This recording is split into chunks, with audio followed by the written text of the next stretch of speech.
इन सब से बाहर अगर आपको कुछ भी नहीं चाहिए, एसी वर्मा डीसी वनडे कुछ सभी छोड़ दो, मैंने कुछ भी नहीं किया था, ठीक है। मैंने एनसीईआरटी किया था बस, एनसीईआरटी और सर के नोट्स। इन सब से बाहर अगर आपको कुछ भी, सर ने एक पेज में पूरा समझा था, मैंने यहाँ पे एकदम छोटा करके शॉर्ट नोट बना लिया। शॉर्ट नोट बनाने का तरीका आप मतलब देख लीजिए। Hello everyone. तो मैक्सिमम स्टूडेंट्स का जो नीट में सिलेक्शन रुक जाता है वो इस सब्जेक्ट की वजह से ही हमेशा रुक जाता है, ठीक है। 90% केस में मैंने देखा है, ठीक है।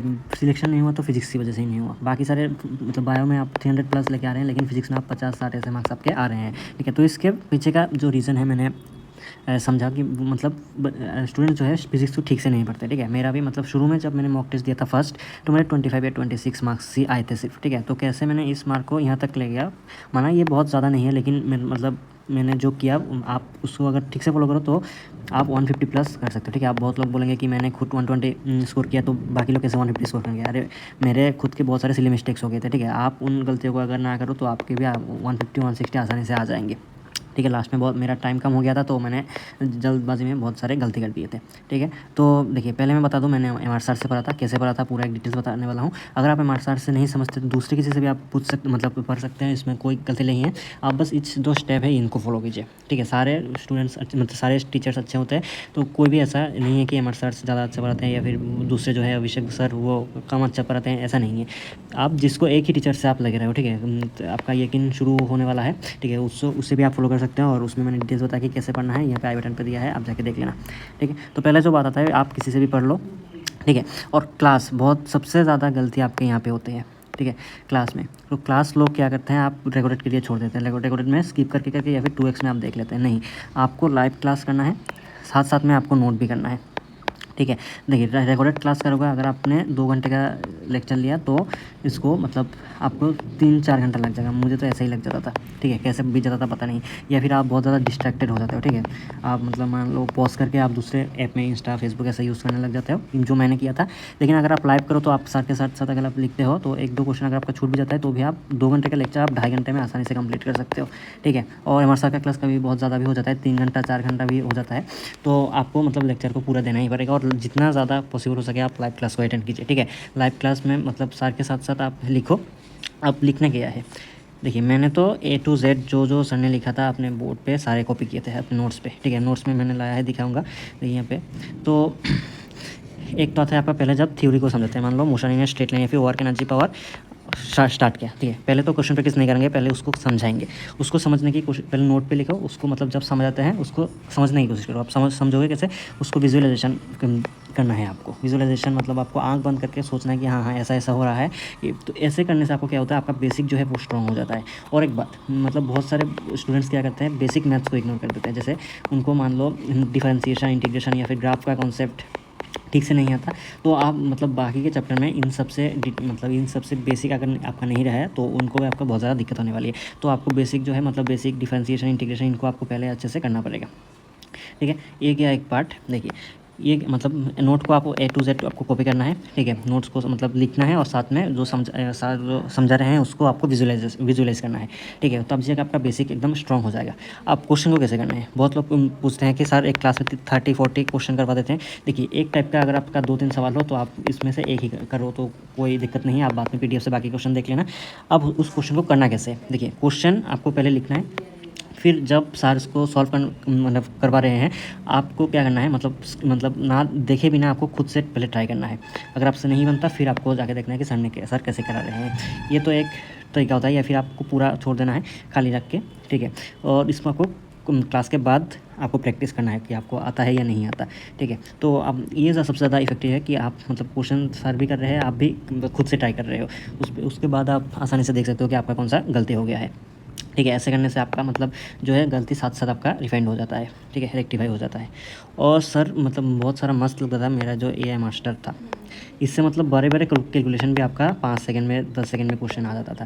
तो इसके लिए मैंने क्या किया, एक अलग से एक शॉर्ट नोट टाइप का एक कॉपी बना लिया था, उसमें जितने सारे चैप्टर आपके मास्टर थे सारे आपको लिख लिया। वो एग्ज़ाम के टाइम में बहुत ज़्यादा हेल्प किया मुझे कि मतलब कुछ क्वेश्चन तो ऐसे थे मतलब कैलकुलेशन के बिना ही आप बता दे सकते हो, ठीक है। मतलब सर का ये मास्टर का कॉन्सेप्ट जो है ऐसा है, तो इसके लिए एक अलग से कॉपी बना दो, आपके लिए बहुत हेल्पफुल होने वाला है। अब रिवीजन कैसे करना है, रिवीजन क्लास के बाद साथ साथ आपको नहीं करना है, थोड़ा गैप देना है और फिर आपको बस देखिए क्लास के बाद एक बार आपको पढ़ना है पूरा, ठीक है, जो जो समझाया उसको फिर से विजुलाइज़ करना है।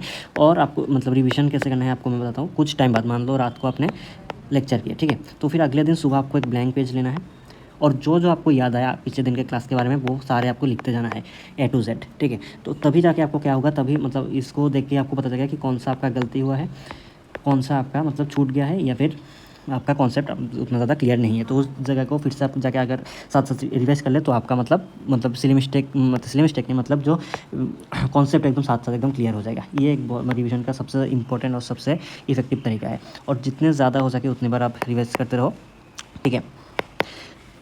मतलब 2 दिन बाद आप एक चैप्टर को रिवीजन कर सकते हो, ठीक है। तो जितना ज़्यादा आप लिखोगे लिख के, ठीक है, ऐसा नहीं कि आप बस रीडिंग कर रहे हो, ऐसा नहीं। लिख के आप, जैसे मैंने बताया, ब्लैंक पेज लिख आप प्रैक्टिस करते हो, उतना ज़्यादा आपका उस चैप्टर पे ग्रिप बनता रहेगा, ठीक है। और डीपीपी आपके सारे क्वेश्चन लगाने हैं डेली के, मतलब लेक्चर आपको डेली करना है, साथ में डीपीपी, ठीक है। 1-2 दिन आपका हो सकता है कि आपको प्रॉब्लम हो जाए, लेकिन कुछ लोग मतलब वो ऐसे बाद में कर लूँगा, ऐसे वैसे संडे को कर लूँगा, ये सब बोल के आपको छोड़ देते हैं। फिर आपको बहुत ज़्यादा दिक्कत होती है और बाद में आपको यूट्यूब में सर्च करना पड़ता है how to clear backlogs in 1 week, ठीक है। तो ये आपको पहले से ही, अगर आप सीरियस हो गए तो आपको ये सब करने की कोई ज़रूरत नहीं है, ठीक है। अब देखिए मेरा मार्क्स देखिए 25 था, ओनली 25, ठीक है। तो फिर मान लो सिर्फ 5 क्वेश्चन मेरे सही हुए थे, अगर लॉजिकली सोचो तो बाद में मेरा और भी बहुत सारे क्वेश्चन मुझे आता था, लेकिन मेरा थोड़ा लेट हो गया था बायो का पेपर अटैम्प्ट करने में। तो क्या हुआ, मतलब लास्ट में बहुत जल्दबाजी में मैंने बहुत सारे कैलकुलेशन में सिली मिस्टेक कर दी, जिसकी वजह से इतना मार्क्स आया मेरा, ठीक है। तो ये सारे स्टेप्स मैंने बता दिए। देखिए मैंने एम आर सर के नोट के बाहर और कुछ भी नहीं किया था। एम आर सर जो कर रहा था उसके अगर आप A to Z कर लो तो भी आपका मोर देन इनफ है। इसके बाहर अगर आप करना चाहो तो PYQ वो भी सर करा देते हैं, आप अलग से करने की कोई ज़रूरत नहीं है, ठीक है। और NCERT को आपको एकदम भी बिल्कुल भी नहीं छोड़ना है। NCERT के लाइन से आपका डायरेक्ट 90% क्वेश्चन इस बार नीट में आया था 2024 में, ठीक है। इसका मैंने पूरा प्रूफ भी दिखा दिया है NCERT के स्क्रीनशॉट के साथ। यहाँ पे आई बटन पे आपका लिंक दे दिया है, जाकर देख लेना अगर आपको विश्वास नहीं होता तो, ठीक है। तो ऐसा करना है। फिर आपको मतलब चैप्टर खत्म होने के बाद आपको कुछ शॉर्ट नोट्स बनाने हैं। देखिए मैंने यहाँ पे बनाया था, ये खुद से आपको बनाना है, खुद समझ के देखिए। क्लासिफिकेशन ऑफ फोर्स, जैसे मैंने इसको सर ने 1 पेज में पूरा समझाया था, मैंने यहाँ पे एकदम छोटा करके शॉर्ट नोट बना लिया। शॉर्ट नोट बनाने का तरीका आप मतलब देख लीजिए, कोई किसी भी जगह में आपका फिगर की ज़रूरत हो सकती है, ठीक है। NLM का शॉर्ट नोट है ये। ऐसे मैंने मतलब एकदम देखिए 2 पेज में आपका पूरा मैंने चैप्टर खत्म कर लिया था, आप देख सकते हो, ठीक है।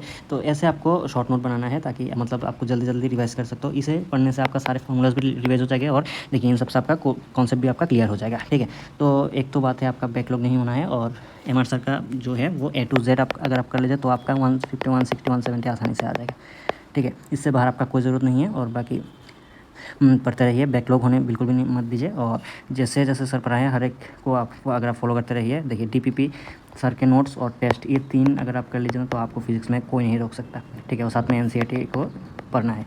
इन सब से बाहर अगर आपको कुछ भी नहीं चाहिए, AC वर्मा DC वनडे कुछ सभी छोड़ दो, मैंने कुछ भी नहीं किया था, ठीक है। मैंने NCERT किया था बस, NCERT और सर के नोट्स, इसके बाहर मैंने कुछ भी नहीं किया था। फिर मेरे इतने मार्क्स आ गए थे, वो भी सिली मिस्टेक के बाद। आप सिली मिस्टेक को भी ध्यान रखना कि सिली मिस्टेक ना हो, ठीक है। और टाइम मैनेजमेंट आप सीखिएगा। लाइव लेक्चर आपको करना है, रिकॉर्डेड करोगे तो आपका बहुत लफड़ा हो जाएगा, ये मुझे भी पता है, ठीक है। 10 मिनट लेक्चर करने के बाद हम 50 मिनट से इंस्टा चलाने लग जाते हैं, ठीक है। कब 5 मिनट का ब्रेक 50 मिनट बन जाता है हमको पता ही नहीं चलता। तो live is the best option, आप लाइव कीजिए, ठीक है। 1-2 लाइन अगर आप 1-2 चीज़ अगर आप लिख भी नहीं पाते सर के साथ साथ तो बाद में आके PDF से आप लिख सकते हो, कोई बात नहीं है, ठीक है। तो ऐसे विजुअलाइजेशन करके आपको समझना पड़ेगा, खुद से सॉल्व करो क्वेश्चन और फिर आपका बेसिक इतना ज़्यादा स्ट्रॉन्ग हो जाएगा ना आपको, मतलब सारे क्वेश्चन आपको मतलब 50 में से आपको 45, 47 ऐसे क्वेश्चन आपके सर के नोट से मतलब रिलेटेड रहते हैं।